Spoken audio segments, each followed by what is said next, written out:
ধানের শীষের জোয়ারের বিপক্ষে আমাকে স্বতন্ত্র লড়াই করতে হবে। দীর্ঘ বিরতির পর দেশে ফিরেছেন বিএনপির ভারপ্রাপ্ত চেয়ারম্যান তারেক রহমান।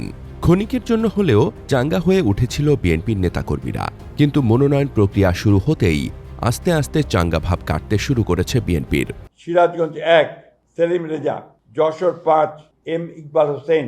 এবারে নির্বাচনে ঘরের মানুষই হয়ে দাঁড়িয়েছে যেন বিএনপির প্রধান শত্রু।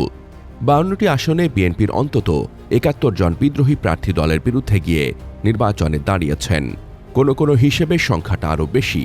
এককালের ঘরের মানুষ এই বিদ্রোহীরাই এখন বিএনপির গলার কাঁটা হয়ে দাঁড়িয়েছে। ৩০০ আসনের বেশিরভাগেই প্রার্থী চূড়ান্ত করেছে বিএনপি, কিন্তু মাঠের বাস্তবতা কঠিন। দলের বহু পদধারী আর সাবেক নেতারা স্বতন্ত্র প্রার্থী হিসেবে মনোনয়ন জমা দিয়েছেন। বিদ্রোহী প্রার্থীদের তালিকায় সাবেক এমপি যেমন আছেন, তেমনি আছেন কেন্দ্রীয় কমিটির অনেক গুরুত্বপূর্ণ নেতা। শুধু বিএনপি নয়, জোটের প্রার্থীদের বিরুদ্ধে মাঠে নেমে গেছেন বিএনপির অনেক বিদ্রোহী প্রার্থী। এলাকায় বিএনপির অনুমোদিত প্রার্থীর বিরুদ্ধে হুমকি পর্যন্ত দিচ্ছে তারা। তাকানো যাক কয়েকটি গুরুত্বপূর্ণ আসনের দিকে।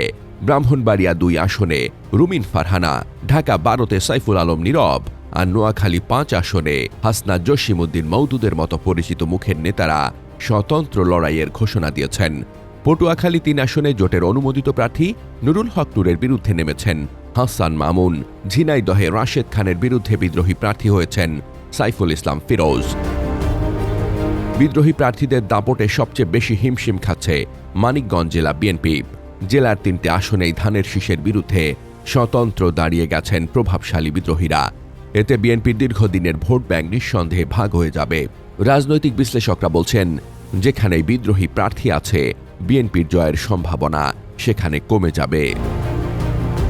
মনোনয়ন বঞ্চিতদের অভিযোগও গুরুতর। তাদের দাবি, রাজপথের ত্যাগী নেতাদের পাত্তা দেওয়া হয়নি। মনোনয়ন পেয়েছে হাইব্রিড আর তল্পিবাহক দুধের মাছিরা।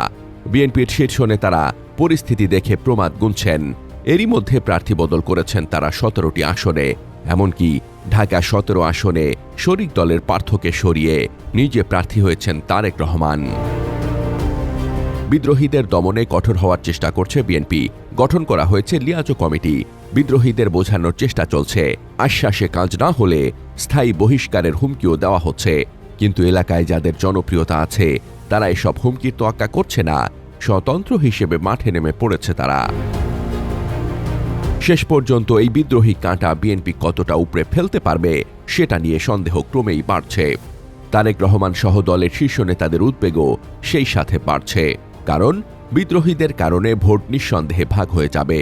এর সুবিধা পাবে প্রতিদ্বন্দ্বী জামায়াতের নেতৃত্বাধীন জোটের প্রার্থী, যাদের কোনো বিদ্রোহী প্রার্থী নেই। আসছে নির্বাচনে এই বিদ্রোহই বিএনপির জন্য অন্যতম বড় রাজনৈতিক চ্যালেঞ্জ হয়ে উঠতে যাচ্ছে। বিশ্লেষকরা বলছেন, ঘরের বিরোধ মিটিয়ে দলের নেতাকর্মীদের একসুতোয় গাঁথার কাজটি সময়ের সাথে সাথে আরও কঠিন হয়ে উঠছে।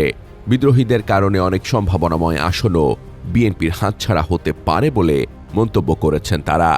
এই বিদ্রোহ সংকট মোকাবেলায় এখন পর্যন্ত কার্যকর কোনো কৌশল সামনে আনতে পারেনি বিএনপি। শেষ পর্যন্ত কোথায় গিয়ে দাঁড়াবে বিএনপি? নির্বাচনই এনে দেবে সেই প্রশ্নের উত্তর।